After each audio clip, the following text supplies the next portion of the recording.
Welcome to IELTS listening test. Please do subscribe our YouTube channel, like the video and click on the bell icon for daily listening videos. Share your listening band score in the comments section below at the end of the test. Section 1. You will hear a man phoning to inquire about hotel information. First, you have some time to look at questions 1 to 4.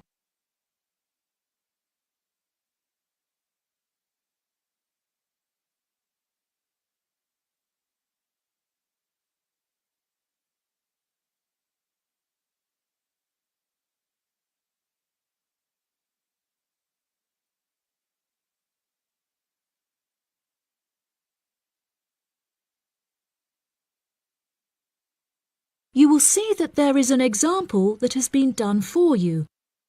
On this occasion only, the conversation relating to this will be played first. Good afternoon.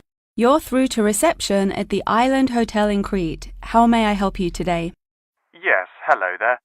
I'm hoping to book a double room for my wife and myself for about 2 weeks, from the 25th of April of this year. Firstly, could you tell me whether it's particularly hot during this time? The type of room the man requires is a double one, so double has been written in the space. Now we shall begin. You should answer the questions as you listen, because you will not hear the recording a second time. Listen carefully and answer questions 1 to 4. Good afternoon. You're through to reception at the Island Hotel in Crete. How may I help you today? Yes, hello there. I'm hoping to book a double room for my wife and myself for about 2 weeks, from the 25th of April of this year. Firstly, could you tell me whether it's particularly hot during this time? Yes, of course, sir. During late April and early May, the daytime temperature shouldn't exceed 19 degrees Celsius. But the weather has been rather erratic and difficult to predict in recent years, so I am unable to say for certain. Okay, that sounds good. My wife doesn't like going outside when it's very hot. I haven't booked flights yet, but I must say that I'm unfamiliar with Crete and its transport system.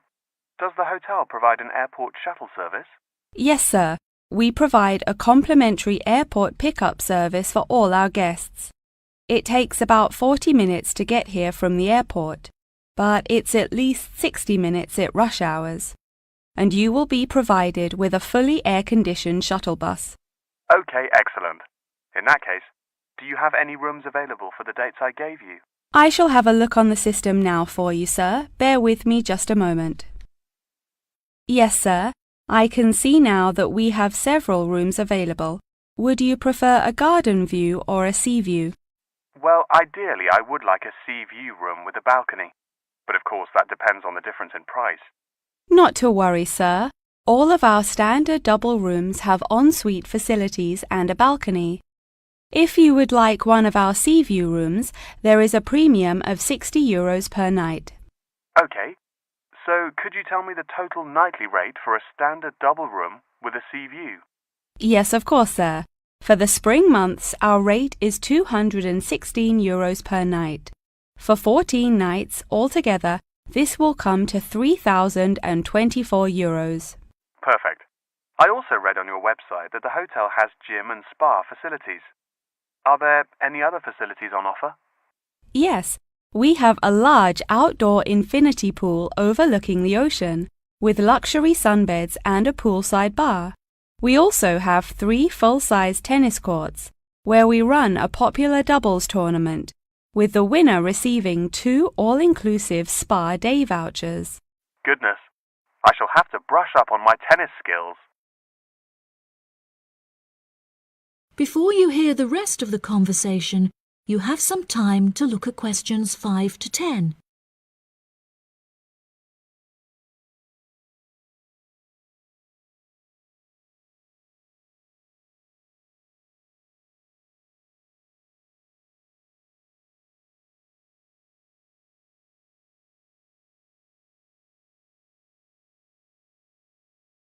Now listen and answer questions 5 to 10. Are there any other activities organised by the hotel that we can partake in? It's just that it's our wedding anniversary on the 30th of June, and I would like to provide my wife with the perfect romantic getaway. I can assure you, sir, that your wife won't be disappointed. Ours is a 5-star resort, which is renowned for its luxury and beauty.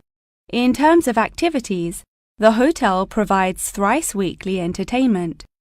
On Tuesdays, guests will take a minibus and partake in learning to cook succulent fish dishes with our Michelin-starred chef Enrique. The class will take place in a beautiful valley deep in the Cretan hills, where guests will be treated to an intimate piano performance by our in-house concert pianist Pedro. On Wednesdays, a select number of guests will be fortunate enough to explore the mountains by helicopter, before being transported to a tropical Cretan garden by shuttle bus. Finally, on Thursdays, after a fancy dinner, we provide a spectacular fireworks display, which guests can view from the comfort of a cable car. Oh, wow! That all sounds absolutely wonderful. I shall book the room now, and then I need to look at flights so as not to become extortionate. Would you like to take my details now or later? That is the end of section 1. You now have half a minute to check your answers.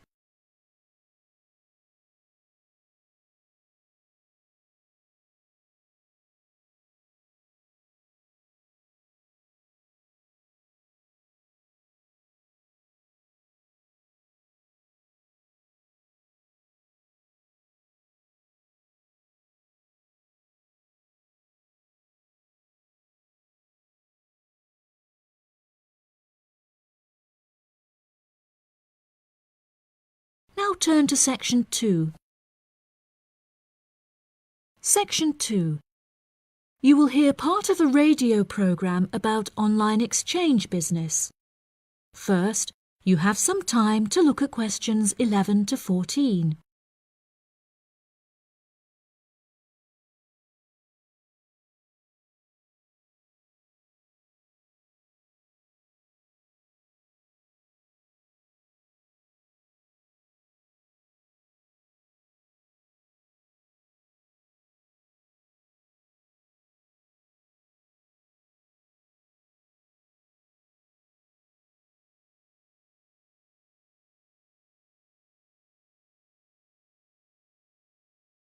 Now listen carefully and answer questions 11 to 14.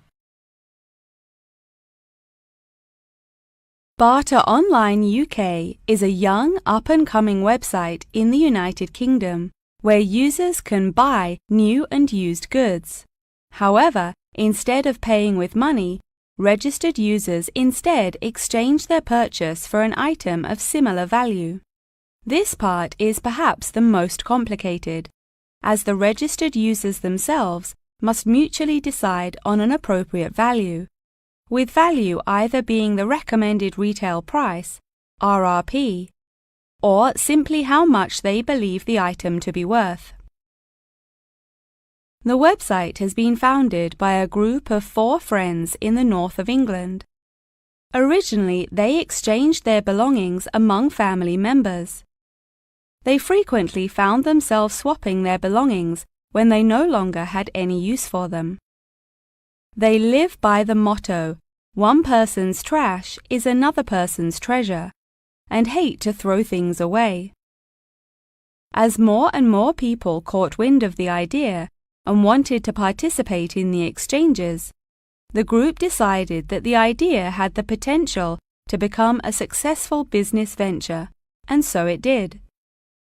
Barter Online UK is a startup online business, which took 3 months to set up, and has now been running for around half a year. Despite only being founded a short time ago, the website has already garnered about 1,500 registered users, with 500 more than expected, a huge achievement for the founders. Some of the users are registered in the United Kingdom and Canada, with the majority from the Republic of Ireland. In order to become a registered member, users must first fill in their personal details, followed by their credit or debit card details, which will be used to take payment of a monthly fee of £5. As long as this fee is paid, users will be able to perform an unlimited number of online exchanges. Before you hear the rest of the programme, you have some time to look at questions 15 to 20.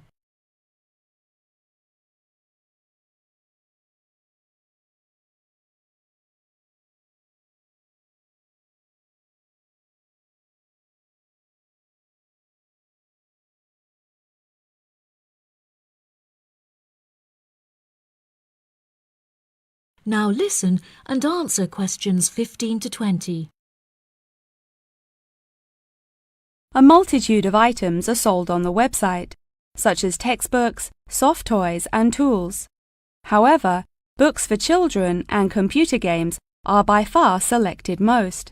The exchange process itself is not as complicated as it might seem. Users can enter their preferences for what they would like to receive, and also explicitly state what they would like to give away, and the website will automatically pair up suitable users. If, however, a user doesn't want to give anything away, but would simply like to buy something, Barter Online UK does support a secure online payment system, where users can perform a normal monetary transaction. Despite this, the founding group strongly discourages the use of the online payment system, clearly stating that this goes against the intended ethos of the company. Although bartering is an age-old process, many of the website's users are unsure how to decide which of their own items to exchange. It often helps to order items by popularity using the filter button provided. This will tell the website to find out popular items for users' convenience. To this, the founding members say, just put everything you don't want on there. Different people have different tastes, and you never know what they might be looking for. In order to aid registered users in their exchanges and to provide them with assurance, the founders recently added a new feature whereby on completion of an exchange, users will be encouraged to provide each other with feedback. This feedback will include criteria such as the quality of the item as compared with how it was advertised, the ease of communication with the seller, the speed at which the item was delivered, and so on. The friends believe that using this method, users will have a more transparent and trustworthy bartering experience. That is the end of section 2. You now have half a minute to check your answers.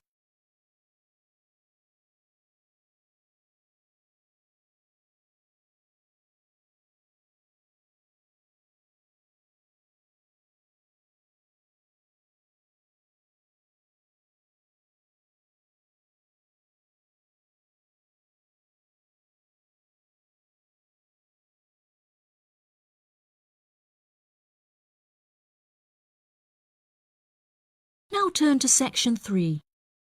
Section 3. You will hear Tom and Annie, two students, talking with their professor about the assignment. First, you have some time to look at questions 21 to 26.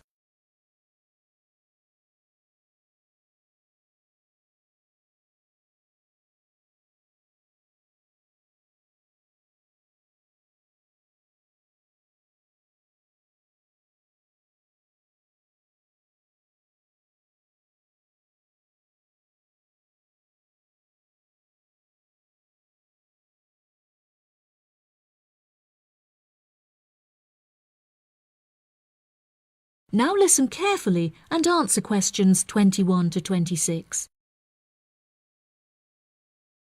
Professor Tomlinson, may Annie and I please quickly ask you a few questions about the reflective journal assignment? It's just that we're a bit confused as to what you want us to include and discuss. Yes, of course. What are you having trouble with? Well, everything really. To start with, what should be included first in the reflective journal? Perhaps suggestions from others? No. Firstly, you should include the study goals you set yourself at the beginning of the module. This section should have been discussed in some detail towards the beginning of the course by Professor May. You should be able to find her suggestions on the slides she has provided the class online. OK, thank you, Professor. Could I also trouble you to take a brief look at my bibliography and footnotes? I feel like they're missing something. Most of our friends' bibliographies are longer. Well, looking at this, Annie, I can see that you have used a wide range of resources, which shows that you have made effective use of communication technology. As far as I can tell, you need not make any changes to this, although you might want to double-check that your referencing complies with the Harvard Referencing Style regulations. Oh, I'm very surprised you've said that. Thank you. Now I can set my mind at ease. Tom, you said you wanted to ask the professor about the achievements section. Ah, yes, Professor. In the assignment guidelines, we're asked to introduce and elaborate on our biggest achievement in the past, saying which skills we learned in the process and how these skills can be transferred to various different future careers. The only problem is that I don't know what my greatest achievement actually is. I've only ever worked as a waiter in a hotel restaurant during the summer holidays from university. If you worked as a waiter in a hotel restaurant, you're bound to have worked with other waiters as part of a team. Would you say that during your time as a waiter, you developed any leadership skills? Yes, well, I suppose I was asked to become the team leader of the food and beverage department, but that's hardly an achievement. You might not think so, but if you write that you were offered the position of the team leader, it shows a lot more about your character. For example, that you're charismatic and work well in a high-pressure situation. I never would have thought to write that down. Thank you. I guess I should start listening to others more often. Annie, do you have any more questions, or are you ready to go back to the library? Yeah, I think I've got everything I need. Thank you very much, Professor Tomlinson. That was really helpful. I'm actually starting to look forward to writing this now, and it should be a really useful exercise to prepare us for writing CVs and applying for jobs. It's shocking how bad I am at identifying my strengths and weaknesses.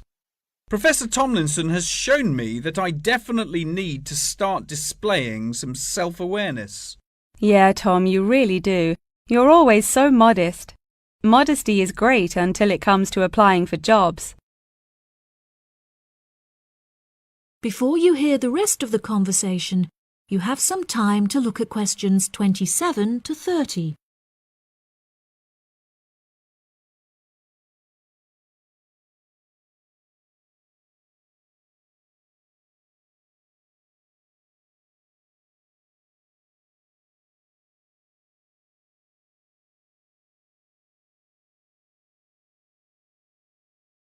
Now listen and answer questions 27 to 30. Oh no! I forgot to ask the professor about the section on identifying the skills gained through different activities. Do you remember? When it asks you, for example, whether writing an essay develops your study skills or your independent learning and so on. Oh goodness, we really should have asked him that. I've been having trouble with it too. It just seems like such a pointless task. What do you reckon the answers are? I think writing an essay might be a way of identifying and resolving a problem, because you have to state the problem in the introduction and then solve it. I'm not so sure about taking exams. I thought they were supposed to develop lots of different skill sets. If I really had to choose, I'd say that taking exams enables you to become more confident in yourself. Do you agree? Maybe. I really don't know either. What do you think about the last two? Making class notes and presentation notes? Oh, it's so difficult. I think making class notes has to be a way of becoming a more independent learner, because you yourself decide what the important information is and learn it. That reminds me, I find taking presentation notes is a disaster. The professors speak much too quickly, and I write much too slowly. That is the end of section 3. You now have half a minute to check your answers.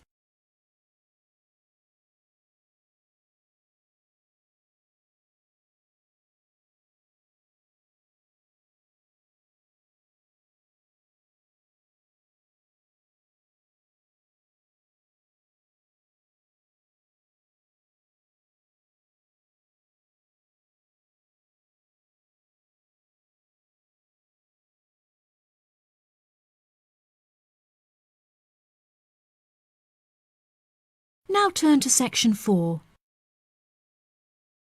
Section 4. You will hear a talk on the research of the behaviour of chimpanzees. First, you have some time to look at questions 31 to 40.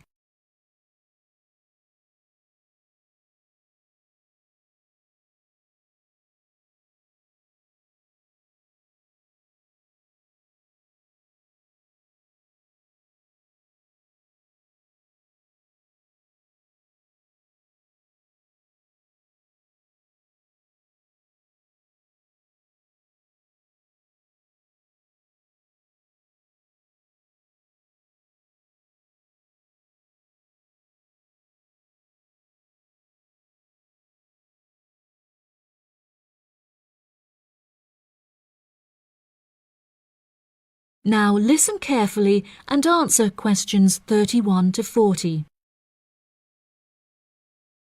Welcome back to my series of short lectures on apes. Today we will examine recent and historical breakthroughs on the behavior of chimpanzees, otherwise known as chimps. The word chimpanzee is an umbrella term for two different species of apes in the genus Pan, which are the common chimpanzee or Pan troglodytes found in West and Central Africa, and the bonobo or Pan paniscus, which are found in the forests of the Democratic Republic of the Congo. Chimpanzees belong to the Hominidae family, together with gorillas, orangutans, and indeed humans. Current research tells us that the chimps broke away from the human branch of the Hominidae family approximately 6 million years ago and remain the closest living relative to humans to this day. More modern researches into chimpanzees have centered on their behavioral characteristics, once all biological and genetic factors have been ruled out. In this way, scientists have unearthed an unfathomable amount of similarities between human and chimpanzee behavior. Although much of this research has taken place through observation of captive chimps, the results are widely seen as an authoritative reflection of chimps living in the wild. Chimps live in large so-called communities comprised of many male and female members, with the social hierarchy determined by an individual chimp's position and influence. Through such research, scientists have found that chimps learn and adapt through observation of others' behavior. Once in power, the alpha male is often seen to alter its body language in order to retain power. For example, he might puff himself up in order to intimidate others, while lower-ranking chimps are noted to behave more submissively and holding out their hands while grunting. Female chimpanzees also have a distinct social hierarchy, with high social standing inherited by children. It is not unheard of for dominant females within a community to unite and overthrow the alpha male, backing another in his place. James Diamond, in his book The Third Chimpanzee, suggests that chimps should now be reclassified in the genus Homo instead of Pan, and there are many arguments still in favor of this. Male common chimpanzees are, on average, 1.7 meters in height, weighing 70 kilograms, with their female counterparts being somewhat smaller. By comparison, the bonobo is slightly shorter and lighter, but with longer arms and legs. However, both species walk on all fours and climb trees with great ease. Jane Goodall made a groundbreaking discovery in 1960 when she observed the use of tools among chimpanzees, including digging for termites with large sticks. A recent study claimed to reveal that common chimpanzees in Senegal have been using spears sharpened with their teeth to hunt. However, these reports remain unsubstantiated. Researchers have witnessed such tools, namely rocks, being used by chimps to open coconut shells, and indeed crushing nuts with stone hammers. As scientific technology has developed, so too has our knowledge of the sheer extent of the chimp's intelligence. Research has now shown that chimps have the capability to learn and use symbols and understand aspects of the human language, including syntax, as well as numerical sequences. As I mentioned earlier, the umbrella term chimpanzee is comprised of the common chimpanzee and the bonobo.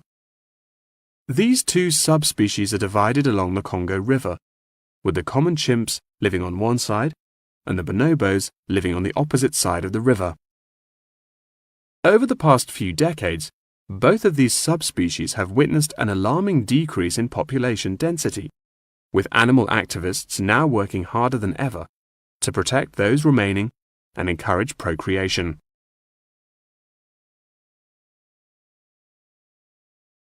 In addition, next week's episode will focus more closely on how chimpanzees in captivity are able to learn things through imitating the behavior of humans, as well as how chimpanzees' behaviors have developed over many generations. Thank you very much for attending this evening's lecture. I hope you found it intellectually stimulating, and I look forward to seeing you again next week. Good night. That is the end of section 4. You now have half a minute to check your answers.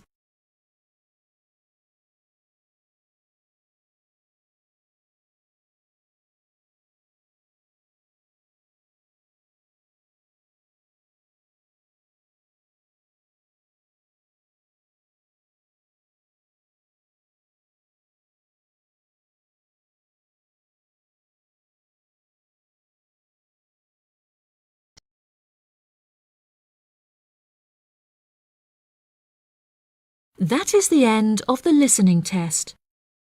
In the IELTS test, you will now